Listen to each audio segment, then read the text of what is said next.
Hey, hello YouTube, and welcome back to the channel. I wanted to give an update. I am currently camping in my location here in western Arizona for the next couple months, and wanted to just do a video update. I've taken some pictures of the camper on the outside and on the inside, and I'm going to put those at the end of the video so you folks can kind of see the setup a little bit. And but I just wanted to get on here and vlog a little bit.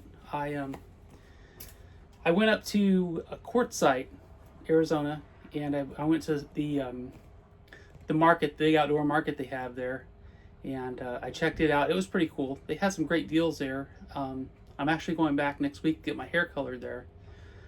It's substantially less expensive than having my hair colored in California, for sure. I noticed a big decrease in prices when I crossed the state line from California to Arizona. Everything from petroleum to food to eating out to going shopping. I didn't realize, well, I did realize just how high the cost of living was in California, but I guess the sticker shock hit when I started shopping here because the prices were so much lower on everything. So it can definitely stretch my dollar a little further, which is always a good thing. So I'm planning on doing some events next week: the women's rubber tramp rendezvous, and then the rubber tramp rendezvous for everyone. And then they have the big tent event here in Quartzsite. I'm going to be going to that, checking that out.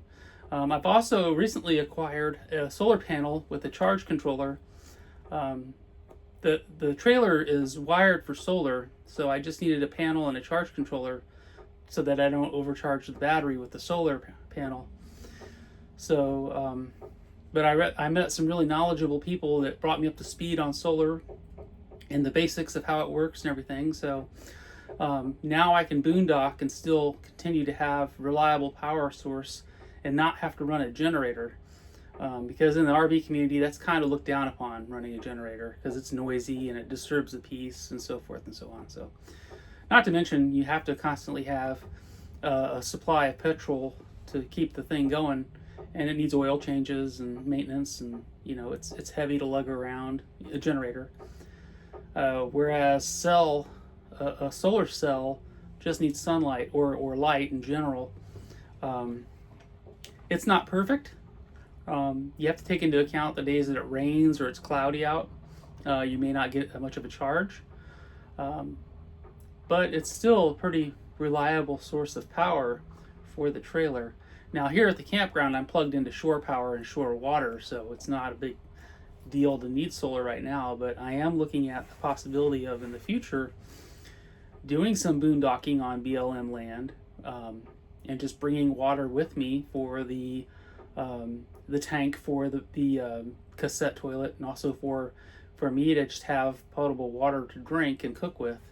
So I do have a 5-gallon jug, a blue jug that I got from Walmart for water.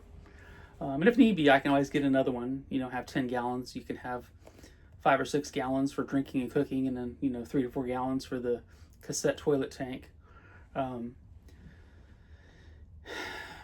So now it just enables me to have more options on where I want to stay and how I want to camp and that kind of thing. So this video is not going to be too long. I'm still kind of recovering from the travel to get here and just adjusting to being out of the bricks and sticks and back into full-time nomading. So after this video, I'm just going to include some pictures of the setup, just so that folks can kind of see what I'm working with here, and yeah, and go from there. So I'll probably vlog more next week when I'm going to events and stuff. I'll probably be making more videos then, so not sure exactly on the timeline, but I'm going to try to post more content next week if I can. With that said, I hope everyone's doing all right. Keep your chin up. Remember to live life for the journey, not the destination. And I'll catch you folks next time. Take care.